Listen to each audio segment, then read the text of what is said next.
आज NCB office पहुंच सकते हैं आर्यन खान। एनसीबी ने शनिवार को पूछताछ के लिए भेजा था समन। कल खराब सेहत होने की वजह से एनसीबी ऑफिस नहीं पहुंचे थे Aryan Khan. Cruise drugs case में एसआईटी ने सभी 6 केसों के आरोपियों को समन भेजा था। मुंबई एनसीबी दफ्तर में अरबाज मर्चेंट से एनसीबी ने करीब 4 घंटों तक पूछताछ की। एनसीबी की विजिलेंस टीम ने ड्रग्स केस में गवाह प्रभाकर सैल को समन भेजा। आज बयान दर्ज कराने के लिए बुलाया। पहले भी प्रभाकर सैल को भेजा जा चुका है समन। एनसीबी विजिलेंस टीम आज दिल्ली से मुंबई रवाना हो चुकी है। विजिलेंस टीम ड्रग्स केस में मुख्य गवाह किरण गोसावी, मनीष भानुशाली, पूजा डडलानी के बयान दर्ज कर सकती है। महाराष्ट्र सरकार में मंत्री असलम शेख आज मीडिया से बात करेंगे। क्रूज ड्रग्स मामले में लगे आरोपों पर दे सकते हैं जवाब। नवाब मलिक के खिलाफ मानहानि के मामले में सुनवाई आज। समीर वानखेड़े के पिता ने किया था मानहानि केस। वानखेड़े के पिता ने नवाब मलिक पर 1 करोड़ 25 लाख रुपए का दावा ठोका है। क्रूज ड्रग्स केस में एनसीबी ने अच्युत कुमार से करीब 4.25 घंटे पूछताछ की। आर्यन समेत 6 केस की जांच कर रही है एसआईटी। मोहित कंबोज पर नवाब मलिक का नया बम, कहा समीर वानखेड़े का करीबी मोहित कंबोज। नवाब मलिक ने मोहित कंबोज को ड्रग्स का मास्टरमाइंड बताया। कहा 7 तारीख को वानखेड़े और कंबोज मिले थे। बीजेपी नेता मोहित कंबोज ने समीर वानखेड़े से संबंधों से इनकार किया। कहा किसियानी बिल्ली खंबा नोचे, मैंने एनसीबी पर वसूली के आरोप लगाए तो मुझे ही कटघरे में खड़ा कर दिया। क्रूज ड्रग्स केस में नवाब मलिक का गंभीर आरोप, कहा आर्यन खान को किडनैप कर फिरौती की साजिश रची गई। 25 करोड़ की मांगी गई फिरौती। पूरे क्रूज ड्रग्स केस को बताया फर्जी। नवाब मलिक के आरोपों पर मोहित कंबोज का पलटवार, का बौखलाहट में बोल रहे हैं नवाब मलिक। झूठे आरोपों के जरिए ड्रग्स केस से जांच भटकाने की कोशिश। हजारों करोड़ की बेनामी संपत्ति पर देना होगा जवाब। मोहित कंबोज ने कहा अब तक क्यों चुप थे नवाब मलिक, इनके सारे मोहरे हो चुके हैं एक्सपोज। सैम डिसूजा और सुनील पाटिल से रिश्ते बताएं अपने नवाब मलिक। नवाब मलिक के आरोपों पर बीजेपी नेता मोहित कंबोज का वार, कहा मैं नवाब मलिक से नहीं डरता, मेरे खिलाफ जो भी जांच करानी है करा लीजिए। बीजेपी नेता मोहित कंबोज ने नवाब मलिक से पूछा सवाल, कहा नवाब मलिक ने फर्जी किसान बनकर जमीन हड़पी, 3000 करोड़ की संपत्ति कैसे बनी। बीजेपी के एनसीपी और अनिल देशमुख के बेटे ऋषिकेश देशमुख से संबंध को सुनील पाटिल ने खारिज किया। कहा मुझे इस्तेमाल किया गया, मेरे पास मौजूद सभी व्हाट्सएप चैट्स। सुनील पाटिल ने बीजेपी कार्यकर्ता और ड्रग्स केस में गवाह मनीष भानुशाली से खुद की जान को खतरा बताया। कहा भानुशाली ने दिल्ली में मुझे जबरदस्ती डिटेन किया, एक होटल में मारपीट भी की। बीजेपी नेता राम कदम ने मुंबई ड्रग्स केस की सीबीआई से जांच कराने की मांग की। कहा पूरा मामला वसूली गेटवासे पार्ट 2। समीर वानखेड़े केस पर रिपब्लिक भारत से बोले केंद्रीय मंत्री रामदास आठवले। कहा समीर वानखेड़े को किया जा रहा परेशान, सुनील पाटिल के एनसीपी से संबंध। समीर वानखेड़े की बहन यास्मीन ने अब राज्य महिला आयोग को चिट्ठी लिखी। ओशिवारा पुलिस स्टेशन भी भेजा पत्र और पूछा क्यों नहीं किया गया शिकायत का पालन। यास्मीन आज नवाब मलिक के खिलाफ मानहानि का मुकदमा दायर कर सकती हैं। पीएम मोदी आज महाराष्ट्र को देंगे सौगात। 4 लेन मार्गों की आधारशिला रखेंगे पीएम मोदी। संत तुकाराम महाराज पालकी मार्ग के 3 खंडों को 4 दिन में बनाने के काम की भी रखेंगे आधारशिला। पीएम मोदी 25 नवंबर को करेंगे नोएडा इंटरनेशनल एयरपोर्ट का शिलान्यास। जेवर में बनेगा एशिया का सबसे बड़ा एयरपोर्ट। 2 हिस्सों में होगा शिलान्यास और भूमि पूजन। यूपी के सीएम योगी आदित्यनाथ आज कैराना का दौरा करेंगे। पलायन से वापस आए परिवारों से होगी मुलाकात। पीएससी कैंप और फायरिंग रेंज का शिलान्यास भी होगा। आज रामपुर का दौरा करेंगे सीएम योगी। कई योजनाओं के लोकार्पण और शिलान्यास के साथ ही योजनाओं के लाभार्थियों को प्रमाण पत्र भी देंगे। आज से पंजाब विधानसभा का विशेष सत्र। 3 कृषि कानूनों के खिलाफ प्रस्ताव और बीएसएफ के अधिकार क्षेत्र पर प्रस्ताव लाया जाएगा। गुरमीत राम रहीम से बेअदबी मामले में आज सोनारिया जेल में होगी पूछताछ। पंजाब पुलिस की एसआईटी टीम करेगी पूछताछ। अवैध धर्मांतरण मामले में एक और गिरफ्तारी। मौलाना उमर गौतम का बेटा गिरफ्तार किया गया। अब्दुल्ला ही धर्मांतरण करने वालों को फंडिंग कर रहा था।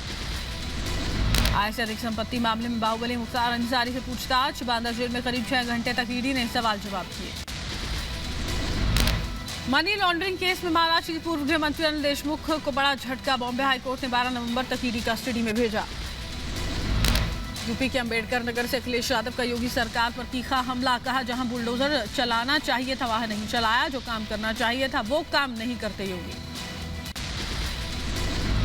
यूपी के अम्बेडकर नगर में बीएसपी से निकाले गए राम अचल राजभर और लालजी वर्मा समाजवादी पार्टी में शामिल हुए। अखिलेश यादव की मौजूदगी में दामन थामा। मायावती का अखिलेश यादव पर निशाना, कहा बीएसपी या किसी विरोधी पार्टी के नेताओं को एसपी में शामिल होने से नहीं बढ़ेगा जनाधार, बागियों को शामिल कराने से और कमजोर होते जा रहे हैं अखिलेश यादव। यूपी के अम्बेडकर नगर में अखिलेश यादव के पहुंचने से पहले एसपी कार्यकर्ताओं की भीड़ अनियंत्रित हो गई। बैरिकेडिंग तोड़ी, अनियंत्रित भीड़ पर पुलिस ने लाठियां भांजी, भगदड़ पर पाया काबू। निषाद पार्टी के राष्ट्रीय अध्यक्ष संजय निषाद का बीजेपी को अल्टीमेटम, कहा आरक्षण का वादा पूरा करे बीजेपी, 9 नवंबर से करेंगे प्रदर्शन। योगी के विधानसभा चुनाव लड़ने पर दिग्विजय सिंह का तंज, पूछा क्या योगी जी अयोध्या से चुनाव लड़ने का साहस दिखाएंगे। यूपी के वाराणसी में प्रगतिशील मानव समाज पार्टी ने संकल्प महारैली और जनसभा का आयोजन किया। पार्टी के अध्यक्ष डॉक्टर प्रेमचंद बिंद ने चुनाव में किसी बड़ी पार्टी से गठबंधन के संकेत दिए। पंजाब कांग्रेस में जारी अंदरूनी कलह, एजी देओल पर सिद्धू के तंज के बाद सीएम चन्नी ने कई मंत्रियों के साथ देओल से मुलाकात की। गोवा के पणजी पहुंचे दिल्ली के मुख्यमंत्री अरविंद केजरीवाल, हुआ भव्य स्वागत। गोमांतक भंडारी समाज के नेताओं से की मुलाकात। पणजी में ट्रेड यूनियन नेता पुती गावरकर आम आदमी पार्टी में शामिल हुए। दिल्ली के सीएम अरविंद केजरीवाल ने दिलाई सदस्यता। पंजाब में पेट्रोल 10 रुपए और डीजल 5 रुपए लीटर सस्ता हुआ। सीएम चरणजीत सिंह चन्नी की अध्यक्षता में मंत्रिमंडल की बैठक में फैसला। तेल के कम हुए दाम पर राज्य मंत्री निशित प्रामाणिक का ममता पर तंज, कहा बंगाल में तेल के दाम पर हुआ सबसे ज्यादा आंदोलन, लेकिन ममता अभी भी चुप। असम से तेल भरवा रही है बंगाल की जनता। पेट्रोल डीजल की कीमतों को लेकर घमासान जारी। केंद्र ने गैर एनडीए शासित राज्यों से वैट घटाने की मांग की। राज्यों ने केंद्र से और एक्साइज ड्यूटी घटाने को कहा। केंद्र सरकार की एक्साइज ड्यूटी कम करने के बाद से अब तक 23 राज्यों ने वैट घटाया। महाराष्ट्र, बंगाल, दिल्ली, राजस्थान समेत 13 राज्यों ने वैट कम नहीं किया है। बिहार में जहरीली शराब से अब तक 40 से ज्यादा लोगों की जान जाने से हड़कंप मचा। गोपालगंज में सबसे ज्यादा 21 लोगों ने जान गंवाई। बीजेपी ने शराबबंदी कानून की समीक्षा की मांग की। बिहार में जहरीली शराब से मरने वालों का आंकड़ा बढ़ता जा रहा है। यहां समस्तीपुर में जहरीली शराब पीने से 2 युवकों की मौत। जम्मू कश्मीर के श्रीनगर में बौखलाए आतंकी, पुलिस कांस्टेबल को घर के बाहर गोली मारी। हमले में कांस्टेबल तौसीफ शहीद हुए। श्रीनगर के बटमालू में आतंकवादियों ने पुलिस जवान की हत्या पर राज्यपाल ने दुख जताया है। कहा आतंकियों की इस कायराना हरकत का जल्द जवाब दिया जाएगा। जम्मू कश्मीर के कुलगाम में सीआरपीएफ की नाका पार्टी पर आतंकी हमला। आतंकियों ने जवानों पर ग्रेनेड फेंका, किसी के हताहत होने की खबर नहीं। भारतीय बोट पर पाक की गोलीबारी पर भारत सख्त। कूटनीतिक स्तर पर पाकिस्तान को घेरने की रणनीति बनाई जा रही। गुजरात तट के पास अरब सागर में पाकिस्तानी नौसैनिकों ने भारतीय मछुआरों पर गोलीबारी की। पाकिस्तान की गोलीबारी में एक मछुआरे की मौत, एक गंभीर रूप से जख्मी। गुजरात के ओखा पोर्ट पर फायरिंग मामले में हत्या की शिकायत दर्ज। पोरबंदर पुलिस जल्द दर्ज करेगी एफआईआर। पाकिस्तान की गोलीबारी में एक मछुआरे की हुई थी मौत। पाकिस्तान की फायरिंग में जख्मी मछुआरे की हालत गंभीर। जामनगर के अस्पताल में किया गया भर्ती।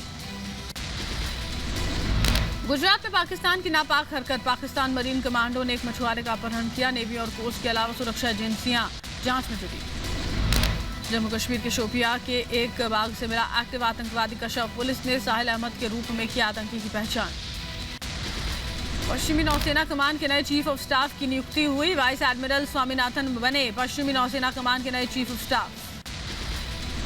फर्रुखाबाद में जेल में बवाल में जांच के आदेश। डीआईजी कानपुर रेंज और मुख्यालय वीपी त्रिपाठी को सौंपी गई जांच। 2 कैदियों की मौत पर मजिस्ट्रेट जांच के भी आदेश।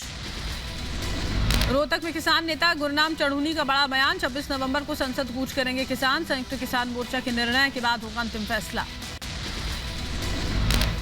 बीजेपी सांसद अरविंद शर्मा के बयान पर ओम प्रकाश चौटाला ने निशाना साधा। कहा जिस प्रदेश का सीएम लाठी डंडों की बात करता हो तो अन्य मंत्री कैसे होंगे, अंदाजा लगाया जा सकता है। यूपी के बुलंदशहर में समाजवादी पार्टी नेता राकेश शर्मा और उनके समर्थकों के खिलाफ एफआईआर दर्ज। भगवान परशुराम की मूर्ति का बिना अनुमति के अनावरण कर पूजा अर्चना करने का आरोप। छठ पूजा आज से 11 नवंबर तक मनाई जाएगी। सूर्यदेव को प्रथम अर्घ्य 10 नवंबर को और उगते सूर्य को अर्घ्य 11 नवंबर को दिया जाएगा। दिल्ली में छठ पूजा को लेकर सियासत तेज। बीजेपी ने यमुना के घाट पर प्रतिबंध के बावजूद पूजा करने का ऐलान किया। दिल्ली के द्वारका में छठ पर सियासी ड्रामा। छठ पर घाट बनवाने को लेकर धरने पर बैठे आम आदमी पार्टी के नेता और कार्यकर्ता, लेकिन इलाके की बीजेपी मेयर नहीं बनने दे रहे घाट। छठ महापर्व को लेकर बीजेपी नेता प्रवेश साहिब सिंह का केजरीवाल को चैलेंज। कहा, मैं खुद आईटी और छठ पूजा स्थल की साफ सफाई करूंगा, अगर सीएम में हिम्मत है तो रोक कर दिखाएं। बिहार के पटना में छठ महापर्व की धूम। पूजा में इस्तेमाल होने वाले सूप और अनुष्ठान सामग्री पर लोग बना रहे हैं मधुबनी पेंटिंग। दिल्ली में आज पद्म पुरस्कार समारोह का आयोजन होगा। कंगना रनौत, करण जौहर और एकता कपूर को दिया जाएगा पद्मश्री सम्मान। पहली रामायण यात्रा स्पेशल ट्रेन दिल्ली के सफदरजंग से अयोध्या के लिए रवाना हुई। ट्रेन पर्यटकों को अयोध्या से रामेश्वरम तक के तीर्थ स्थलों तक ले जाएगी। रामायण सर्किट ट्रेन के शुरू होने पर यूपी के सीएम योगी आदित्यनाथ ने सभी राम भक्तों की तरफ से पीएम मोदी को धन्यवाद दिया। प्रभु श्री राम से जुड़े पावन स्थलों के दर्शन के लिए रामायण सर्किट ट्रेन शुरू हुई है। गुरुग्राम में नमाज विवाद पर पहली बार बोले हरियाणा के गृह मंत्री अनिल विज। कहा, धार्मिक स्थलों के भीतर ही हो धार्मिक आयोजन, रास्तों पर बिना अनुमति आयोजनों से बचें। मेघालय के राज्यपाल सत्यपाल मलिक ने केंद्र सरकार को घेरा। कहा, किसान आंदोलन में 600 लोग मर चुके हैं, जानवर भी मरता है तो दिल्ली से शोक संदेश जाता है, लेकिन किसानों पर नहीं गया। समाजवादी पार्टी की रथ यात्रा के तीसरे चरण की सीएम योगी के गढ़ से होगी शुरुआत। 13 नवंबर को गोरखपुर से समाजवादी विजय यात्रा शुरू होगी। गोरखपुर से कुशीनगर तक जाएगी ये यात्रा। तमिलनाडु के रामेश्वरम में छठी की छात्रा की अनोखी कलाकारी। यूपी क्यूब से बनाई पूर्व राष्ट्रपति एपीजे अब्दुल कलाम की आकृति।